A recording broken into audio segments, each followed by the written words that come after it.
Buenas noches, me voy alegrando. Hoy comenzamos con una cita de Oscar Wilde que dice: la verdad es raramente pura y nunca simple. Son las 10 de la noche, hoy es viernes 7 de enero de 2022 y esto es Ciegos en el Mundo en su programa número 42, porque no solo nos referimos a la ceguera física o del cuerpo, porque en este programa queremos ver lo que otros no ven.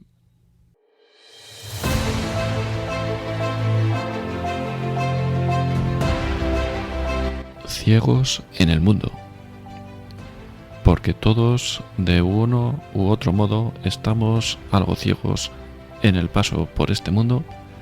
Desde este programa queremos aportar un poco de luz o, al menos, algunas ideas para ser una farola encendida en medio de la oscuridad. Dirigido por Arturo Fernández.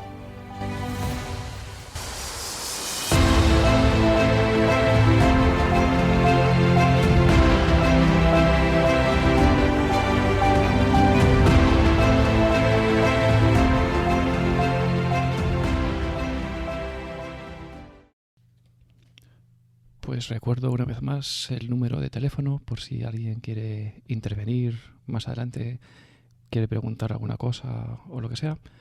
El número es el habitual, el 91 0 60 70 93 910 60 70 93.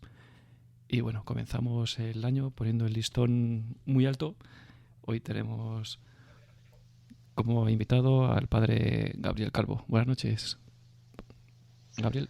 Muy buenas noches, querido Arturo. ¿Qué tal está? Muy bien, gracias a Dios, comenzando este nuevo año de gracia, con muchos Pues muy, proyectos y con muchos desafíos. muy bien, pues eso está fenomenal. Pues sin más dilación, si les parece, pues hoy el tema que queríamos tratar un poco era pues la Agenda 2030, que bueno, pues es un tema creo que muy amplio y muy interesante y que a veces pues puede tener a lo mejor ciertas sorpresas a lo que estamos acostumbrados a escuchar habitualmente, ¿no? Que parece que todos vamos a tener que terminar en esta agenda y no sé si va a ser bueno o malo. Bueno, ya nos irá contando. Así que sin más le paso la palabra y adelante. Pues Arturo, hay una cuestión de primera importancia y que es un sentimiento universal y es que nadie quiere que le mientan y todos tenemos derecho a que nos digas la verdad. Pero olvidamos que los derechos son consecuencia de las obligaciones. Las obligaciones preceden a los derechos, es decir, el derecho a que no me mientan, el derecho a que no me engañen, el derecho a conocer la verdad implica previamente la obligación de cada uno esforzarse por conocer la verdad. Luego, en esta cuestión tan amplia, como bien decías tú, de la Agenda 2030, pues para poder conocer la verdad y para poder difundir la verdad, es imposible hacerlo sin combatir la mentira y sin combatir el mal. Y para eso es necesario conocer esas mentiras, porque si no, no podremos diagnosticarlas y como una enfermedad. Si no puedes hacer un diagnóstico, no podrás hacer un tratamiento terapéutico de cara a su curación o al menos a atenuarla.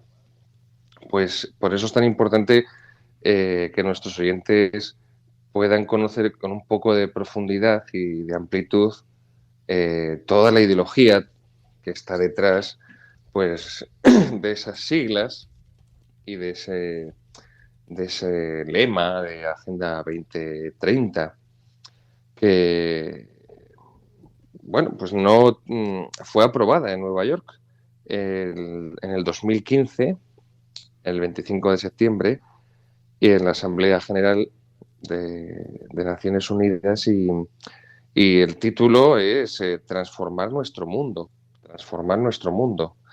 La Agenda 2030 para el Desarrollo Sostenible. Ese es el lema oficial, que se ha simplificado y se ha abreviado simplemente con el de Agenda 2030.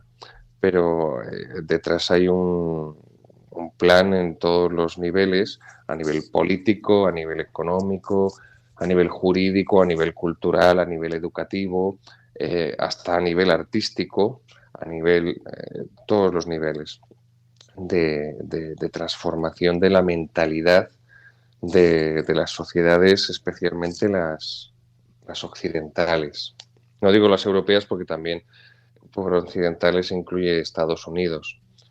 Y bueno, pues esta Agenda 2030 ha sido denominada por sus ideólogos también como el gran reinicio, el gran reseteo, incluso hasta como la cuarta revolución industrial. Cuarta revolución industrial, o sea que aspira a cambiar de la sociedad de tal forma que se la equipara a lo que fueron las revoluciones industriales anteriores, ¿no?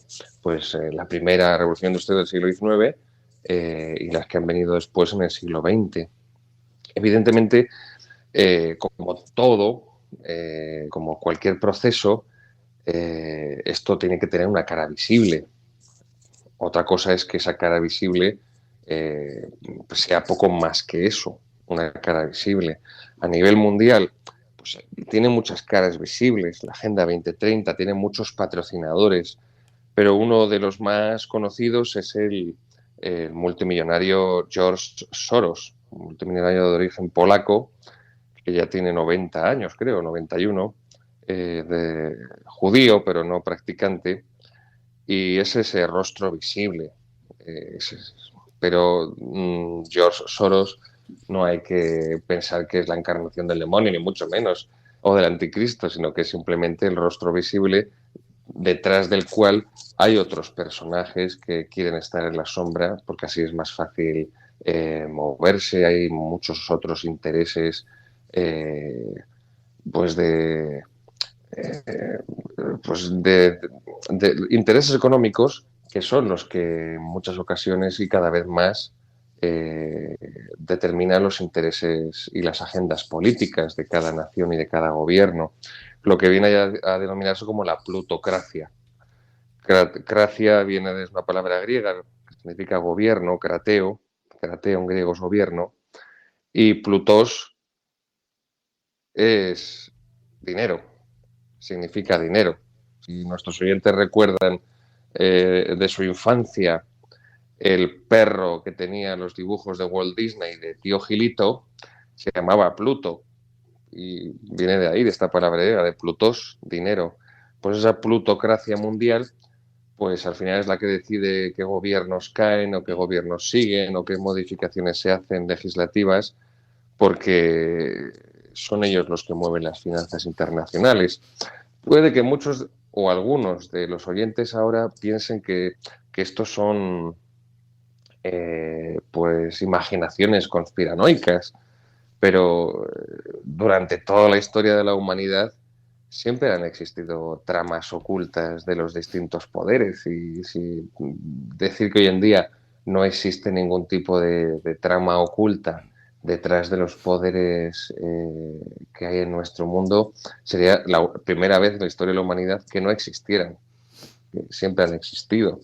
En la corte de los faraones, en la corte de los césares o en el senado romano o en cualquier otra tribu bárbara de Germania o de Britania, siempre ha habido tramas ocultas en las que se entremezclaban como una maraña, como una tela de araña gigantesca, pues distintos intereses políticos, económicos, familiares, etcétera, etcétera, etcétera.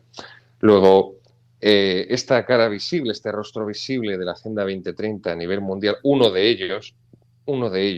y además un personaje que no está directamente implicado en la política, pues es este señor George Soros, que además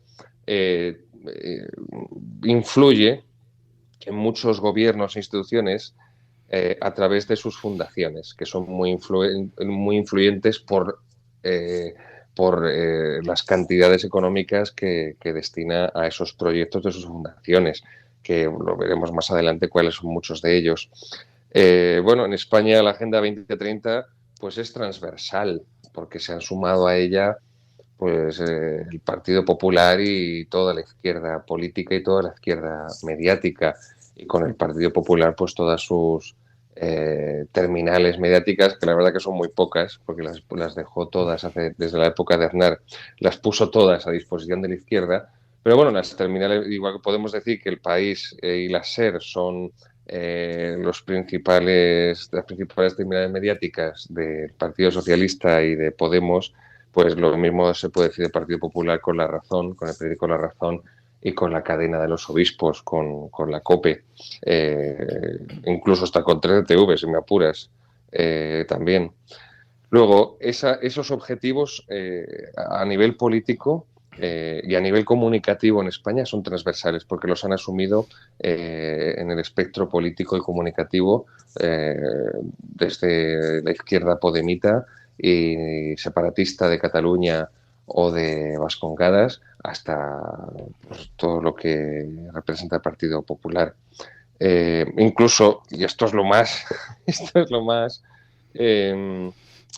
llamativo, incluso hasta el mismo Vaticano, la misma administración actual del Vaticano, con el Papa Francisco, pues también se ha sumado. Incluso instituciones tales como el Opus Dei también se ha sumado a ella, y en su página web también han hecho referencia elogiosa y le han quemado ahí mucho incienso. Bien, bueno, ¿cómo decirlo? Digamos que gran parte de la ideología de lo que se conoce todavía como la masonería, que es una secta anticristiana que nació en el siglo XVIII, 1717 en Inglaterra, y la fundó un pastor anglicano, protestante, Anderson. Pues digamos que esa ideología filantrópica, esa ideología pues deísta, que sí, que te reconoce que hay un ser superior, pero que no es personal y que por supuesto no es el Dios cristiano, ni tampoco es Alá, ni tampoco es el Dios Yahvé de los judíos. Esa mezcla sincrética de las religiones, ese patrocinar una especie de religión sincrética universal, una religión sin moral, sin dogmas, sin ningún tipo de compromiso, eh, que es prácticamente la religión de la New Age y de todos esos movimientos, pues es lo que está detrás de esta Agenda 2030. Por eso es tan útil conocer muchos de sus planteamientos y cómo los están llevando a cabo y lo están implantando en la sociedad a través de sus distintos medios de comunicación o instituciones culturales. Si quieres sigo avanzando, Arturo. Sí, sí, perfecto, perfecto. Bien. Bueno, la Agenda 2030 tiene una serie de objetivos. Pueden consultarlos si tienen estómago y si tienen tiempo, si tienen por ahí algún protector de estómago y quieren, pues se puede consultar perfectamente en Internet. El modelo civilizatorio, el modelo social, el modelo de sociedad que está detrás de la Agenda 2030 es un nuevo totalitarismo, pero un totalitarismo blando, un totalitarismo blando, un totalitarismo que ya no es el de los regímenes comunistas o nacionalsocialistas alemanes, de los campos de concentración, de dictaduras férreas. No, no, no. Es un totalitarismo blando que es un nuevo modelo. Y también se conoce por eso como nuevo orden mundial, nuevo orden mundial o globalismo. Y su pretensión es la de instaurar un gobierno de dimensiones mundiales, es decir, un gobierno supraestatal, un gobierno que en líneas generales dicte las políticas que han de seguir cada uno de los diferentes estados. en apariencia es democrático, pero en realidad no lo es ni por su funcionamiento, ni por la elección de sus miembros, ni por sus propósitos, porque a todas esas personas nadie las ha votado democráticamente, nadie las ha elegido, son personas que trabajan muy bien remuneradas, muy bien remuneradas, pero que nadie las ha elegido democráticamente. Y bueno, pues tiene un carácter y un poder totalitario para imponerlo a la sociedad y convertir a la sociedad en una sociedad también totalitaria, con un orden colectivista de la sociedad que ha sido pactado por los grandes magnates del mundo y por grupos amorales, ya te digo que tanto de izquierda como de derecha, especialmente de izquierda, pero también de derecha. El padre Castellani, un gran sabio sacerdote argentino, murió en 1980, pues tiene un comentario sobre el Apocalipsis que es realmente iluminador. Eh, y claro, él dice, fíjate, cuando lo escribe, allá por los años 70, en plena Guerra Fría, pues él sostiene una tesis que en esa época nadie podía comprender, y era la conjunción o ¿cómo decirlo? La alianza entre el comunismo y el capitalismo. Y eso es lo que estamos viendo hoy en día. Ese comunismo diluido, que vendría a ser el marxismo cultural, que con la ideología de género, que está también patrocinada por la Agenda 2030, ha sustituido la lucha de clases del comunismo. Recuerden nuestros oyentes que uno de los, entre comillas, dogmas de los ejes del comunismo centrales es la lucha de clases. En la antigüedad, el esclavo contra su amo, dice Marx en El Capital, en el Manifiesto Comunista. En la Edad Media, la del siervo contra su señor feudal, y después la del proletario, la del obrero contra su patrono. Bueno, pues esa lucha de clases en la que se basa el marxismo, pues la sustituye por la lucha de sexos. Y ya entonces los que van a redimirnos no serán los proletarios y su dictadura del proletariado, sino que lo que nos redimirá pues será que cada uno elija el sexo que prefiera, independientemente o, peor todavía, en contra de su identidad sexual, tanto biológica como psicológica. Eh, que no hay que separarlas, tanto biológica como psicológica. Si nuestros seguidores les gusta la literatura, pues yo les recomiendo dos obras que son dos clásicos para entender mucho de lo que les estoy diciendo. Una es famosísima, 1984, de George Orwell.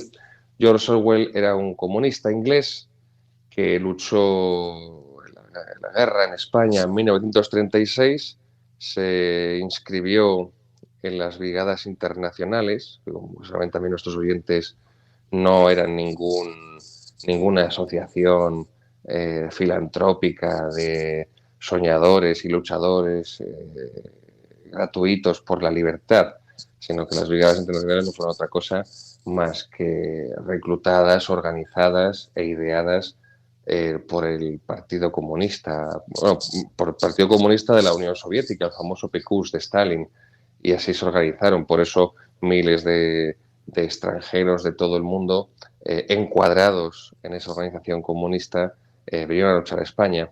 Y Orwell pues vio lo que estaba sucediendo en España y salió huyendo en cuanto pudo, salió huyendo, volvió a Inglaterra y se convirtió en un feroz anticomunista.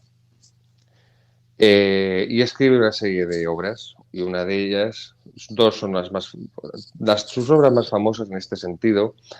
Una es Homenaje a Cataluña, y cuenta sus experiencias allí, en el frente de Aragón, y como, por ejemplo, en mayo de 1937 las izquierdas en Cataluña se asesinaron entre ellas. Los comunistas decidieron acabar con los anarquistas y pues con un baño de sangre pues lo efectuaron. Y eso fue lo que le llevó a Orwell a salir huyendo de aquí y a abominar de lo que de la imagen idílica y real, maniquea, que que se había construido en su mente sobre lo que era el comunismo.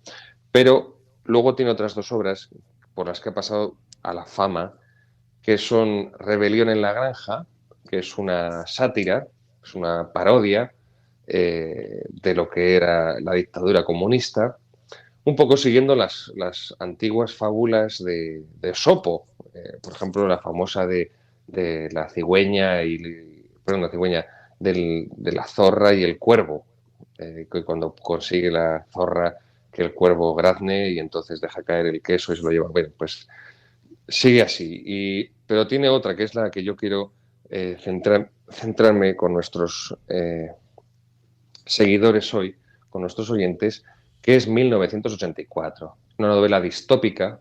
¿Qué significa distópica? Pues que está ubicada en un futuro donde no se puede... O sea, un futuro que no está, ¿cómo decirlo? No está radicado en el tiempo. Y es una crítica feroz de lo que era el régimen comunista. No el régimen stalinista de Stalin, que eso lo han utilizado también en su propaganda ellos mismos. Cargar todos los crímenes, asesinatos, millones de asesinatos y muertes, todo a Stalin, demonizar a Stalin como chivo expiatorio y decir que es que Stalin manipuló el comunismo. Stalin era un discípulo privilegiado de su fundador, de Lenin, de su inspirador y teorizador de Marx, y lo mismo Mao Zedong en China, que todavía mató más gente que Stalin. Pero en 1984, en forma de novela, Orwell traza lo que era la férrea dictadura del comunismo en Rusia en la época de Stalin. Y hay palabras que han pasado al acervo común popular de la gente. Por ejemplo, el Gran Hermano. Pues ese Gran Hermano aparece en la novela de Orwell por primera vez en 1984. La neolengua, la lengua que crea el sistema y que adoctrina con ella a la gente, porque esto es algo que nuestros oyentes tienen que tener muy claro. La manipulación del lenguaje implica la manipulación de las ideas.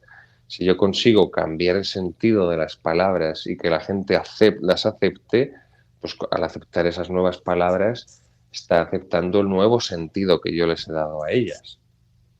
Yo siempre pongo un ejemplo muy claro. Por ejemplo, en lugar de decir aborto, se dice interrupción voluntaria del embarazo. Bueno, interrupción, si Arturo, si tú estás comiendo y te llaman por teléfono, pues puedes interrumpir la comida, hablar por teléfono, pero después sigues comiendo. Pero si interrumpes un parto, luego no lo puedes, un embarazo, perdón, si interrumpes un embarazo, ya no lo puedes retomar. Lo has abortado, lo has finalizado, lo has acabado, lo has destruido.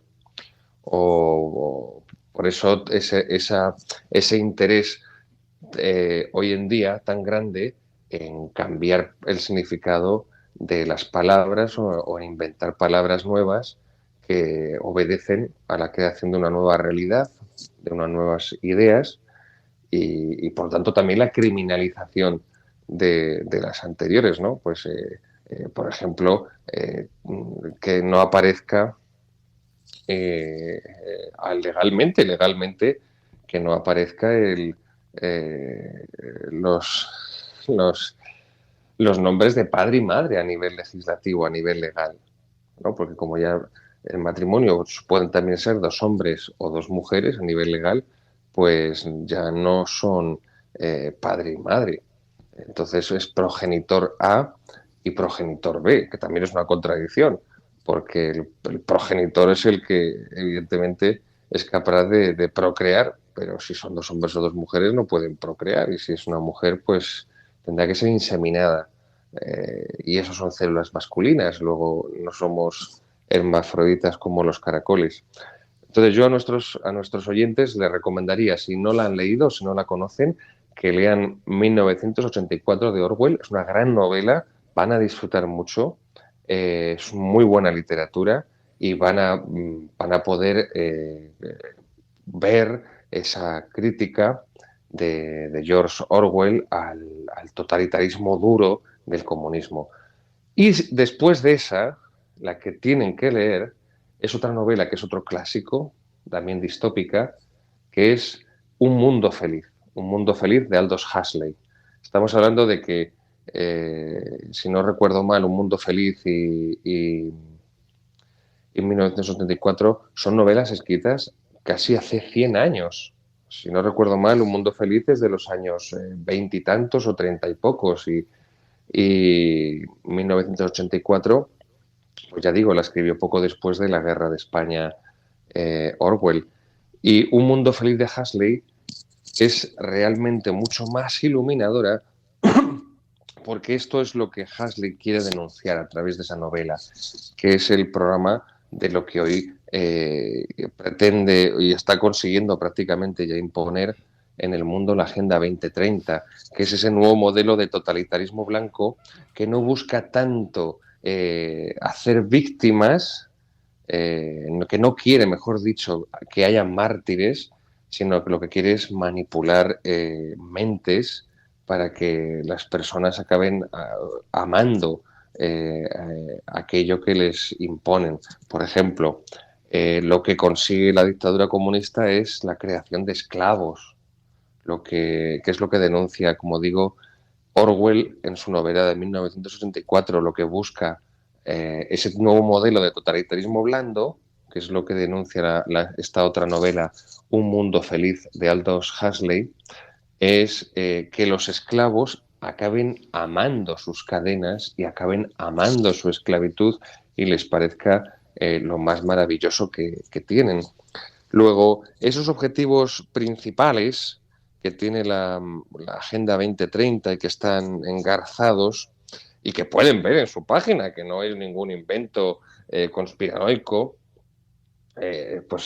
podríamos reducirlos básicamente a nueve, casi o 10, como los 10 mandamientos, pero a la inversa. La primera es la disolución de las libertades individuales, absorbidas por el Estado todopoderoso. Y creo que esto nadie puede negarlo. Cada vez los estados, por su propia dinámica, el Estado posmoderno actual que tenemos hoy en día en Occidente, fruto del Estado moderno, hay que recordar siempre que el Estado moderno es una creación para luchar contra el régimen anterior a su creación del Estado moderno, que no era otro que el régimen de cristiandad, donde había muchas más libertades de la que se puede imaginar la gente. Y por eso vamos viendo en Occidente y vamos sufriendo cómo los estados cada vez son más grandes, más elefantiásticos, con más funcionarios y cómo van desplegándose cada vez más en todos los ámbitos y van invadiendo todos los ámbitos de la vida humana y de ese modo también van politizando todos los ámbitos de la vida humana. El segundo punto de esta Agenda 2030 pues vendría a ser la consolidación de ese feminismo radical, embrismo, lo llaman incluso, de esa ideología de género, pues a través principalmente de los sistemas educativos y de los medios de comunicación. Esto tampoco nadie puede negarlo, cómo se está lavando el cerebro en los institutos y en los colegios con esto a los chavales y a los niños y cómo nos bombardean continuamente con ello a través de los medios de comunicación. El tercero punto de esta Agenda 2030 es la reducción drástica de la población mundial. Las famosas tesis de Robert Malthus, malthusianas, que ya son muy viejas. ¿Y cómo se hace eso? Pues a través del aborto y de la eutanasia. Ahí están las fundaciones de Soros financiando todos estos proyectos de abortos en África, en Hispanoamérica y evidentemente pues ya llevamos un año, ha hecho hace poco, en España con la ley de eutanasia. Y esa ley de eutanasia, como ya ocurrió con la anterior del aborto, como ya ocurrió con la anterior del divorcio, pues van creando una mentalidad en la gente que legitima que acaba legitimando eso. Cuando el año 1981 se promulga en España la ley del divorcio con la derecha de Adolfo Suárez, de la UCD, esto no hay que olvidarlo, no piense la gente que fue la Pasionaria ni fue Santiago Carrillo, no, fue Adolfo Suárez, que por cierto, en premio a eso los obispos le enterraron en la Catedral de Ávila, en que él fue el que legalizó el divorcio en España. Pues bien, así está la Iglesia también, querido Arturo, pero bueno, es lo que tenemos. Seguimos, pero no había una mentalidad divorcista en España, no existía. Fue pasando el tiempo, la Iglesia tampoco luchó contra ello y hoy en día pues más del 60% de los españoles o están divorciados o ya ni siquiera se molestan en casarse, ni siquiera civilmente, y simplemente conviven. Pues lo mismo va a ocurrir con la eutanasia y que ya ocurrió con el aborto, que se promulgó en España en 1985, esta vez fue el PSOE, y que después se ha ido implementando hasta llegar pues, a la barra libre, al aborto industrial que tenemos ahora, con más de 100.000 niños abortados en España cada año.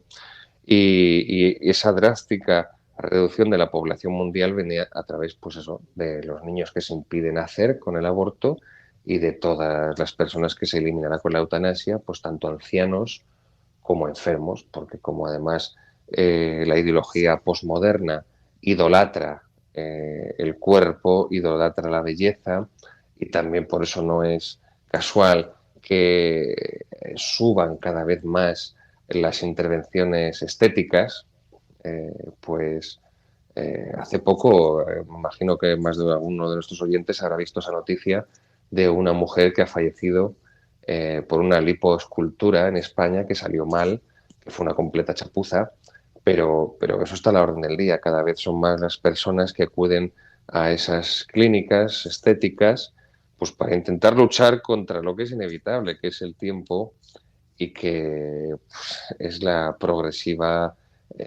progresivo envejecimiento del cuerpo humano, y te salen arrugas, te cae el pelo, o te salen canas, o te sale barriga, o se te cae todo. Bien, pues a través del aborto y la eutanasia se está efectuando esa reducción de la población mundial, porque en el fondo, Arturo, su concepción de estos ideólogos de la Agenda 2030 es que el ser humano es dañino para el planeta, porque además tienen una religión panteísta, ecologista, y claro, pues el ser humano es como una especie de garrapata que hace daño al planeta. Entonces, cuanto menos seres humanos haya, menos contaminarán, menos recursos explotarán del planeta, y es uno de sus postulados. Cuarto objetivo de esta Agenda 2030 es la atribución de derechos a los animales para igualarlos con los humanos, y también lo hemos visto recientemente en España, cuando también se reconoce ya a las mascotas que forman parte de la familia a nivel jurídico. Claro, al igualar a los humanos, a los animales, no es tanto que eleves a los animales, sino que rebajas a los humanos, porque evidentemente la dignidad humana, el animal carece de ella. Por mucho cariño que tengas a tu perro, por mucho cariño que te pueda tener tu perro, no es un ser humano y no tiene la dignidad de un ser humano. Por eso no se puede hablar del cadáver de un animal. El cadáver se refiere a un cadáver de un cuerpo humano, de un ser humano. Pero eso también está cambiando. Hace poco, fíjate, eh, pues una persona me contaba que su perro, tenía un perro, tenía cáncer el perro, metástasis, y tuvo que llevar al veterinario para que pusiera fin a su vida, a su existencia, y el pobre animal no seguirá sufriendo. Y me enseñaba el certificado que que le dieron en el veterinario, y ponía, lo pude leer, ponía que le habían practicado la eutanasia al perro. Claro, y esta persona me decía que ya le ocurrió algo parecido con otro perro que tuvo hace muchos años, y que la palabra que entonces, que era la propia, la adecuada, la conveniente y la normal, era sacrificar. Pues, hemos tenido que sacrificar al animal porque tenía una enfermedad que no era posible pues eso, no era posible tratarla y no era posible revertirla. Entonces, ya no se sacrifica al animal, ya el veterinario te dice que se le practica la eutanasia, como si fuera un ser humano. Bueno, pues todo esto está ahí. La quinta eh, medida de esta Agenda 2030 es lo que hablaba antes de esa religión sincrética, de esa religión fluida, como el agua, que se adapta a cualquier cosa, que no tiene dogmas de fe, que no tiene ningún compromiso moral. Es la religión a la carta, que es lo que tiene hoy la gente y cada vez más en la cabeza. Una religión a la carta que yo decido en lo que creo y yo decido en lo que no creo, dependiendo de que me guste más, dependiendo de que me guste menos, dependiendo de que me sienta más atraído o menos. En cierto modo se parece mucho también a lo que era la antigua religión pagana de Grecia y Roma, que era una religión sin moral, totalmente desconectada con moral. Claro, esa es precisamente la novedad del cristianismo y por la cual será perseguido durante 250 años por los distintos emperadores romanos, desde Nerón, que es el que comienza esa persecución en el año 66, 67, con una ley por la cual está prohibido y penado ser cristiano, el Instituto Neronianum, y que al final hasta el año 313, que el emperador Constantino declare legal el cristianismo en el imperio, pues no será formalmente abolida. Claro, en la religión pagana del imperio romano, la religión grecorromana, porque lo que hicieron también los romanos fue copiar todo el Olimpo de los griegos, no había moral. Tú podías tener mucha devoción a Zeus, Júpiter o a Afrodita, a cualquier dios de la extensa mitología clásica, y ibas a su templo y podías incluso ofrecerle pues alguna cosa, pero podías también al mismo tiempo ser una persona profundamente inmoral o incluso profundamente amoral, que es todavía peor, porque la inmoralidad siempre ha existido y existirá desde que hay hombres en la tierra. La inmoralidad no es otra cosa que el pecado, pero es mucho peor la moralidad, porque la moralidad es reconocer que no hay bien ni hay mal, no existe el bien ni el mal, luego no existe moral, luego no soy ningún inmoral porque no existe ni el bien ni el mal, luego no hay moral, no hay ética. Yo soy el que decide mi ética y esto para ti será malo, pero para mí será muy bueno. Para ti será malo mentir, pero para mí no lo es, dependiendo de a qué y de a quién. Para ti será malo robar, pero para mí no lo es, dependiendo de cuándo o de dónde o de a quién. Para ti será malo engañar a tu mujer o a tu marido, pero para mí no lo será, dependiendo de que me convenga porque la persona de la que me he encaprichado pues es más joven o es más guapa o tiene más dinero, por ejemplo. Bien, pues esa religión sincrética, sin moral, sin dogmas, sin ningún tipo de compromiso, etérea, evanescente, yo le digo líquida, que se adapta a cada recipiente, como el agua se adapta a cualquier recipiente, pues que se adapta a cualquier persona según quiera fabricársela, es una de esas propuestas que está llevando a cabo la Agenda 2030. La sexta sería la anulación de las soberanías nacionales, es decir, borrar las fronteras nacionales de los distintos países. Y ahí vemos a continuación lo que vendría a ser el punto número 7, ¿cómo se consigue eso? Pues con la promoción de la inmigración ilegal para sustituir a la población occidental. Especialmente eso se ve en Europa, en Estados Unidos también, pero es un caso distinto y complejo que no lo vamos a analizar ahora, Arturo, porque nos llevaría mucho tiempo. Pero en Europa, porque claro, en Estados Unidos no hay un déficit, no hay un invierno demográfico tan agudo como sí que le hay en Europa. Entonces, evidentemente, la inmigración, los primeros que tienen derecho a legislar sobre ella son los distintos estados. Cualquiera de nuestros oyentes en su casa tienen puertas y tienen paredes. Si no, no lo tendrían. Y tienen puertas y echan la llave y la cierran. Y son ellos los que deciden quién entra en su casa, quién no entra, en qué condiciones y cuánto tiempo se queda. Pues ese precisamente es el derecho organizado como sociedad, organizado además como sociedad, como articulación de la comunidad política, que es el Estado, y son los distintos estados, cada uno, el que tiene el derecho y la obligación de determinar qué tipo de inmigrantes y qué número de inmigrantes, en qué condiciones necesita su país. Y puede decir, bueno, pues, por ejemplo, el caso de España, pues los inmigrantes que necesitamos son los más próximos a nosotros culturalmente y a nivel lingüístico. En ese sentido, pues bienvenidos sean todos los inmigrantes de Hispanoamérica, que al fin y al cabo tienen un tronco común con nosotros, tanto genético como histórico, como cultural, como lingüístico y como religioso. Otra cosa es, por ejemplo, la inmigración musulmana, con la que no tenemos ningún tipo de confluencia. No hay raíces históricas, ni lingüísticas, ni culturales, ni religiosas de ninguna parte.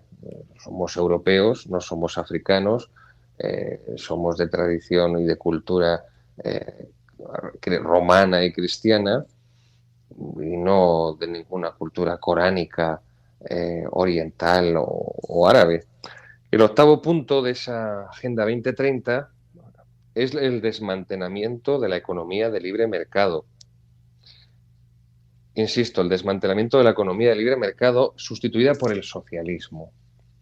Es decir, que cada vez sea menor la iniciativa privada, que acaba siendo fagocitada, absorbida por la iniciativa del Estado.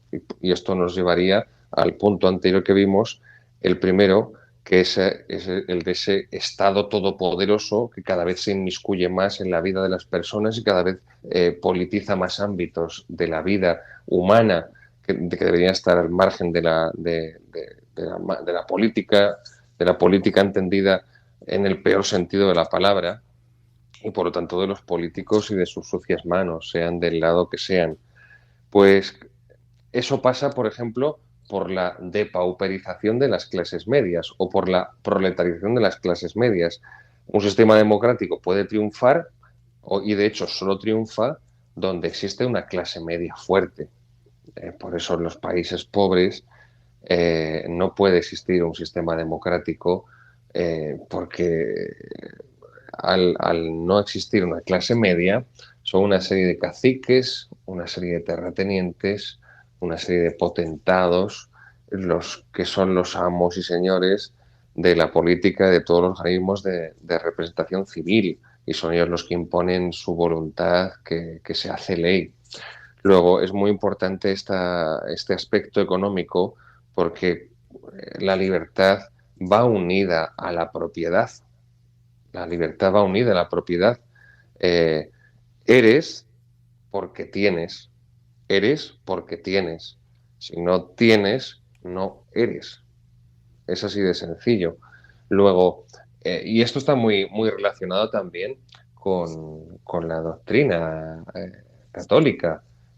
Y por eso el socialismo tiene ese carácter tan anticristiano, porque como el socialismo, su primer punto es que Dios no existe, eh, pues a partir de ahí no tienes más que desarrollar y ampliar y desenvolver todas esas implicaciones. O sea, si te rebelas contra la existencia de Dios Padre y todo lo que conlleva, pues por extensión significa también que te rebeles contra la patria. Primero contra Dios Padre, después contra la patria, que es la tierra de los padres, la terra patrum, y por eso el socialismo es internacionalista.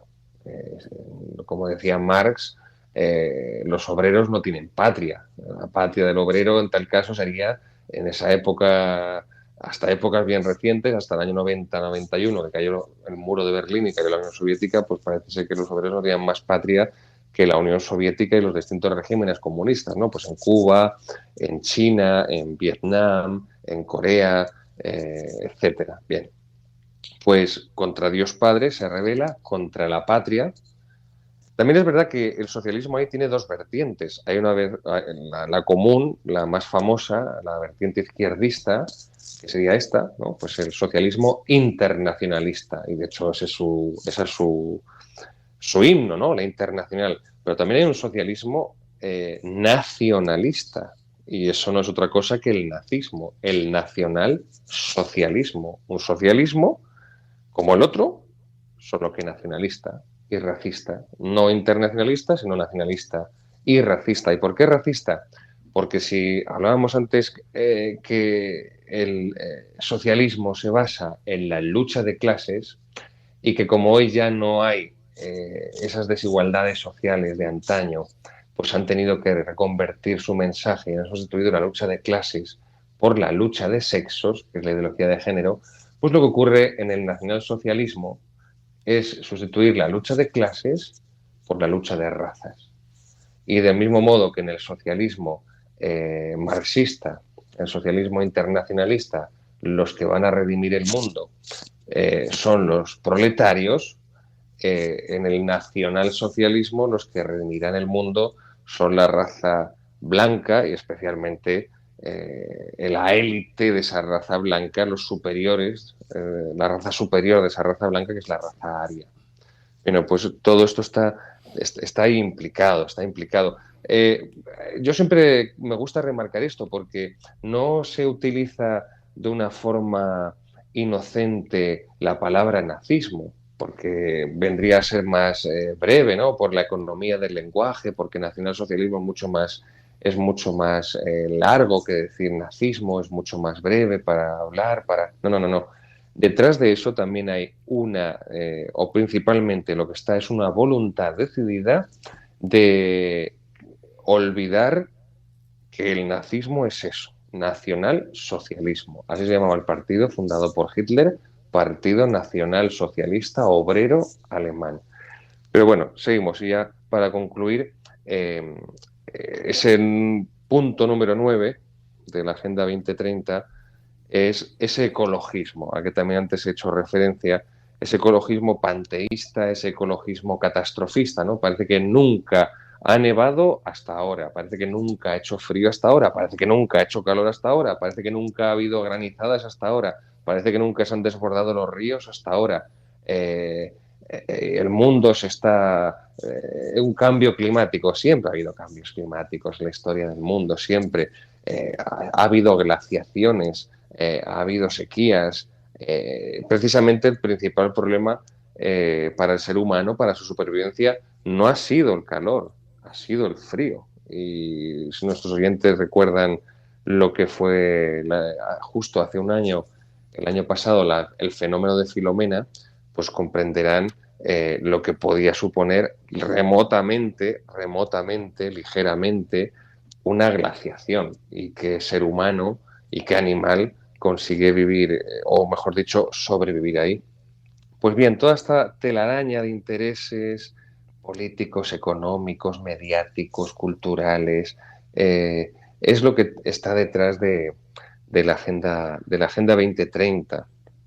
Y es muy, muy importante que nuestros oyentes conozcan los planteamientos de los que quieren hacer que cambien su forma de pensar y sus concepciones pues, sobre el clima, sobre los animales, sobre la persona, sobre la familia, sobre el matrimonio, sobre la educación, sobre la economía, sobre la inmigración, sobre la misión y los límites del poder político y de las legislaciones estatales.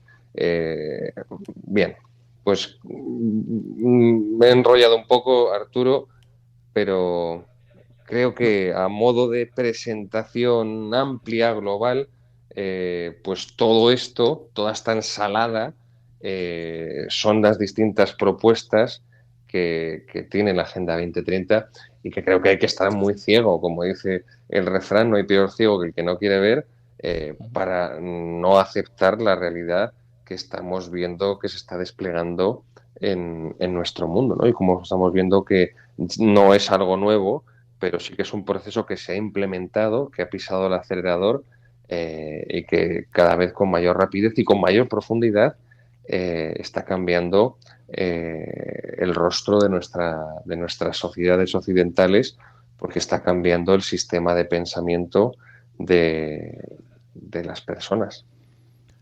Y a mí me sorprende mucho, efectivamente, pues el cómo nos manipulan, ¿no? Como, bueno, para el que no lo haya visto o no os la he pasado desapercibido, hay un pin de la Agenda 2030 que lo llevan puesto pues la inmensa mayoría, desde el rey hasta la inmensa mayoría de los políticos, salvo alguno que no sé qué subirá al carro, pero Sí.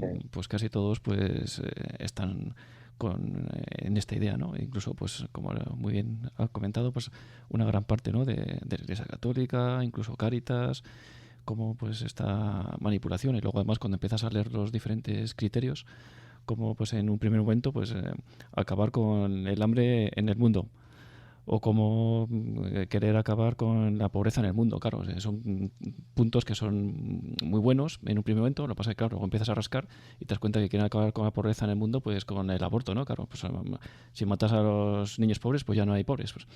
Pues es muy curioso, ¿no? Cómo nos intentan manipular. Hay un, hay una obra muy interesante, no es fácil encontrarla, pero creo que sigue a la venta, eh, de Hilaire Belloc. Hilaire Belloc era un escritor inglés de comienzos del siglo XX, amigo de Chesterton. De hecho, fue uno de los que colaboró a que este gran escritor inglés, Chesterton, se convirtiera al catolicismo. Y era un profundo católico, Hilaire Belloc, y tiene un libro, creo que está, si no recuerdo mal, en la editorial Nuevo Inicio de Granada, que se titula La prensa libre en estado libre. Estamos hablando de un ensayo sobre medios de comunicación que escribe Hilaire Belloc en los años 20, Arturo. O sea, hace Sí, sí. más de 100 años. ¿Qué medios de comunicación había hace 100 años? Pues la prensa y la radio. Bueno, la radio que medio empezaba, que tenían muy pocos, que llegaba a muy poca gente, y la prensa. Bien. Pero hay una frase ahí de Belloc que se puede aplicar perfectamente y que más que nunca a nuestra época. Y es la siguiente. Él dice, en una dictadura, en una dictadura, el dueño de los medios de comunicación es el Estado.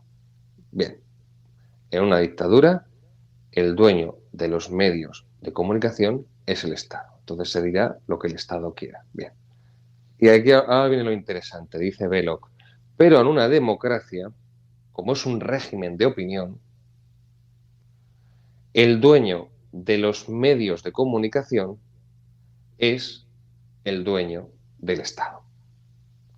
Porque los que moldean la mentalidad de la gente son los medios de comunicación.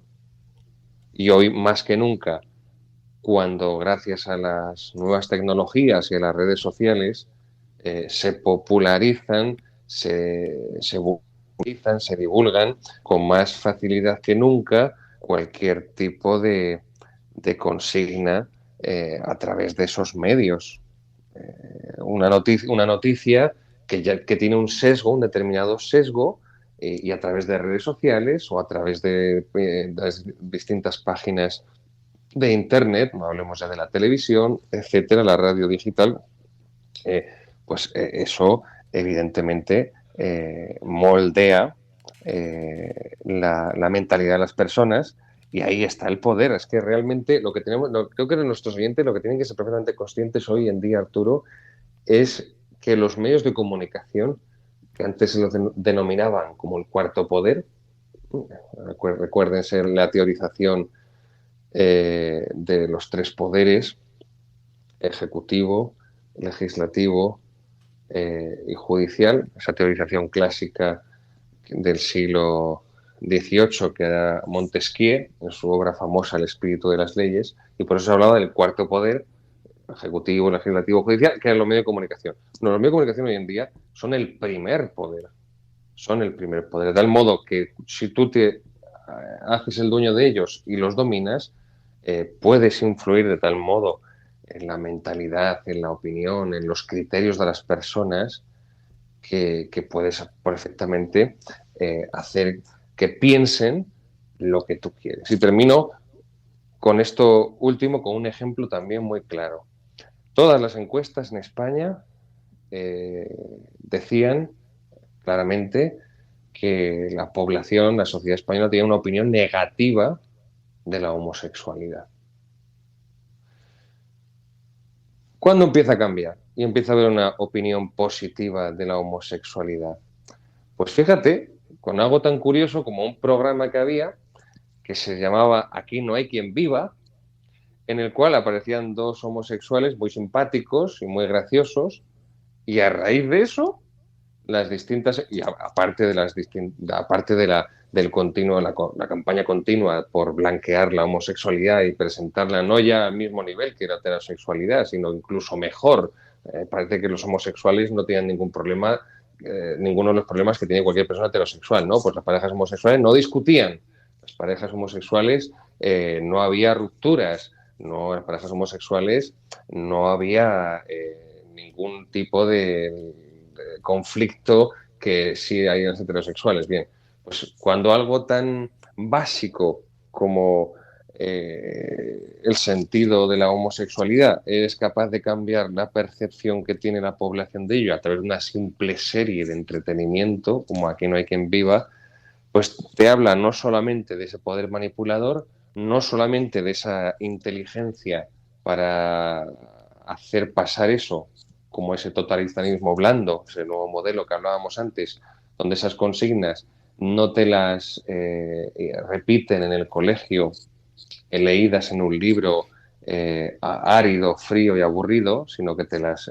introducen en la mente a través de series de entretenimiento, de anuncios, de programas, pues para pasar el tiempo, pero también te habla mucho, Arturo, de las convicciones tan volátiles que tienen las personas cuando una simple serie de entretenimiento puede hacer cambiar su concepción y su mentalidad de lo que es la homosexualidad. Ahí, como dice el refrán, se junta el hambre con las ganas de comer. Se junta una persona pues, que cada vez tiene menos convicciones, eh, está perdiendo todas sus convicciones y por eso también es tan fácil influir en ella y hacerle cambiar sus convicciones en las que los medios de comunicación en manos de esas ideologías políticas y de esos intereses económicos pues pueden modelar en él. Por eso es tan importante, pues eso lo digo a nuestros oyentes, que tengan convicciones firmes. Para tener convicciones firmes hay que estar formado e informado, las dos cosas. Hoy en día tenemos superávit de información y la gente no la procesa. Y además es dañina porque es tal el volumen de información que no puede, aunque quiera, no puede procesarlo. Pero aparte es que no hay formación para analizar toda la formación, toda la información que recibo.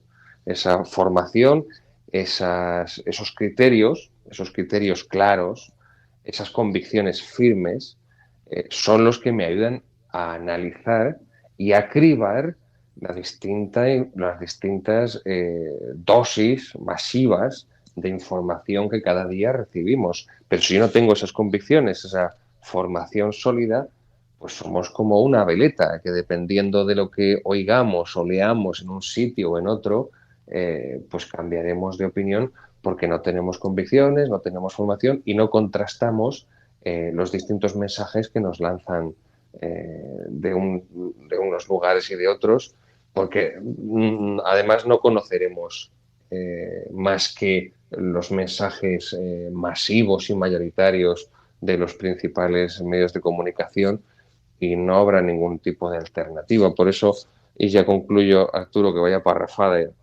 vaya aburrimiento que os he soltado, pero por eso es tan importante lo que decía al comienzo de la conversación y por eso la quiero concluir así. Todos tenemos derecho a conocer la verdad y todos tenemos derecho a que no nos mientan y no nos manipulen. Bien, pero previamente tenemos la obligación de poner de nuestra parte y hacer lo que esté en nuestra mano para conocer la verdad.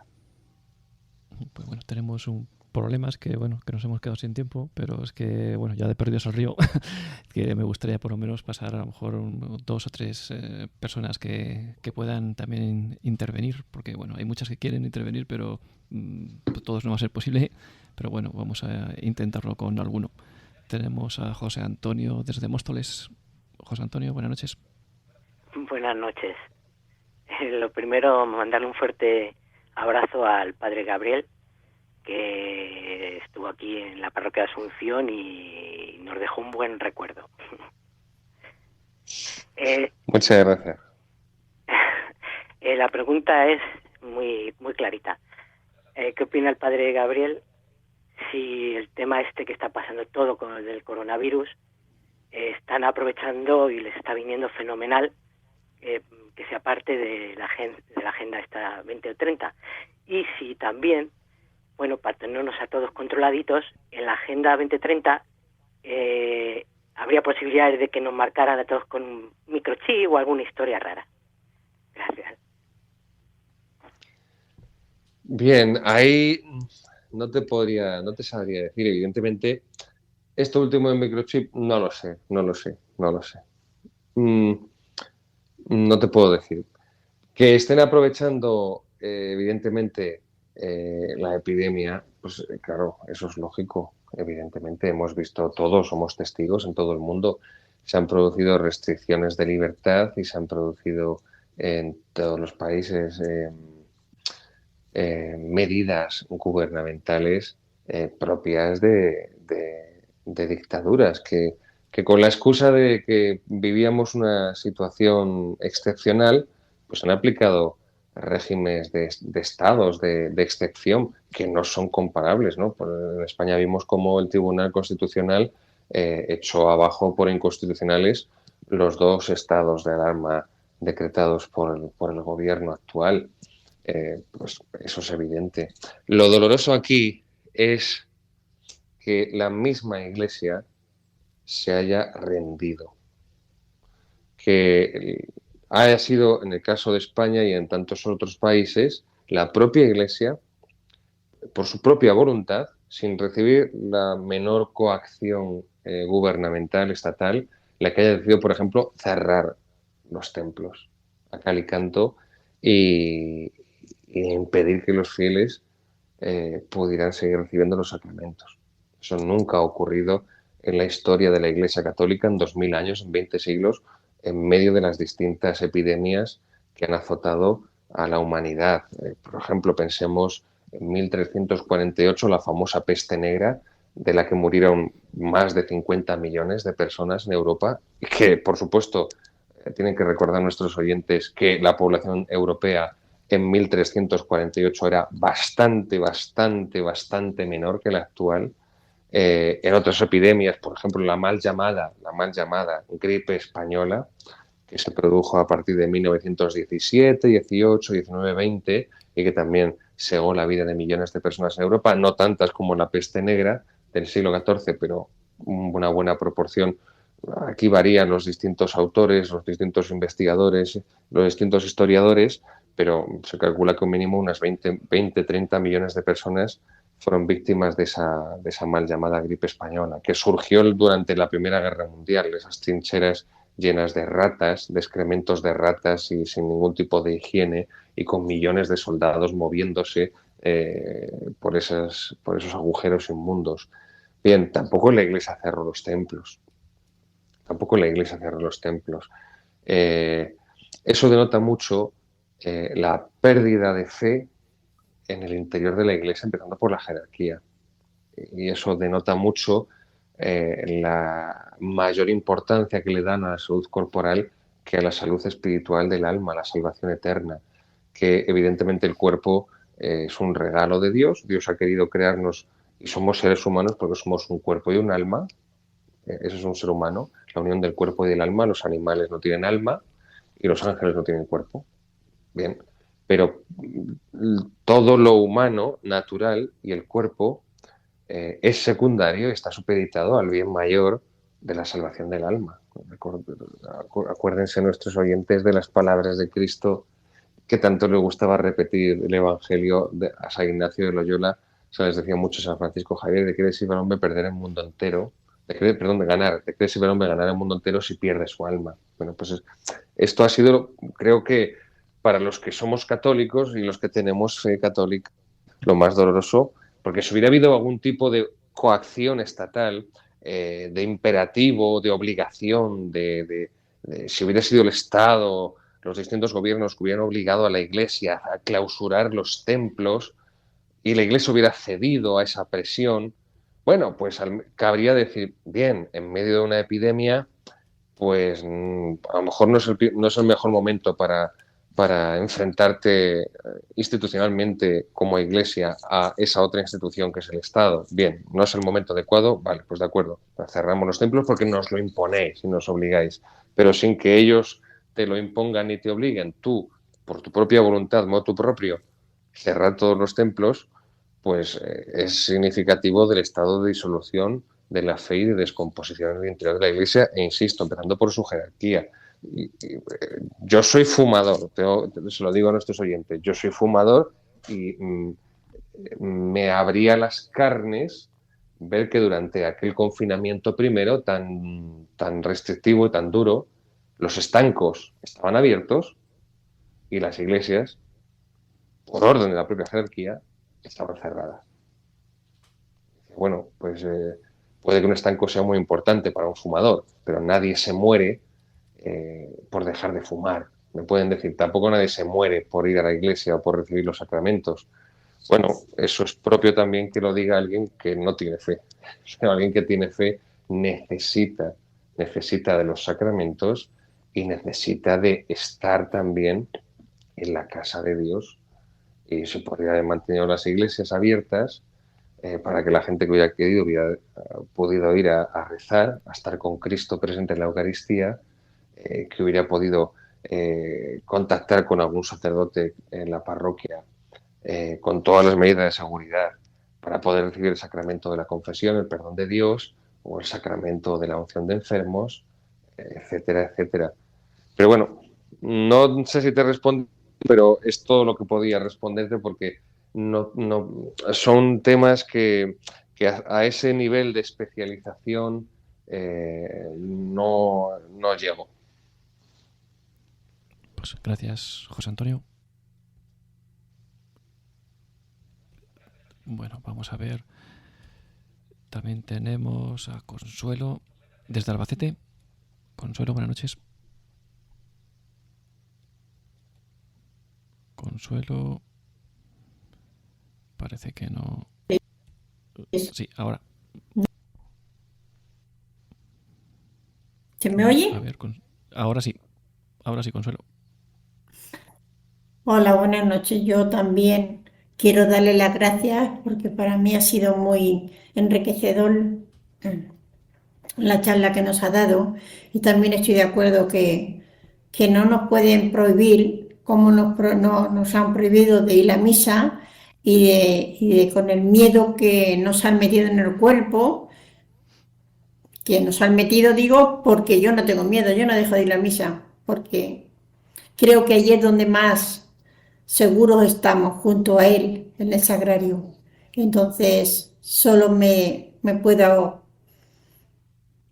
acoger a la fe, al amor y a la oración. Pero no tengamos miedo, porque Él está con nosotros hasta el fin del mundo. Gracias. Gracias, Consuelo. Y también tenemos a Luis desde Jaén. Luis Granados. Hola, muy buenas noches. Buenas noches. Yo solamente agradecer tantísima y tan grande información. Nos abre un poquito más los ojos. Nada más que eso. Muchísimas gracias. Dios le siga bendiciendo.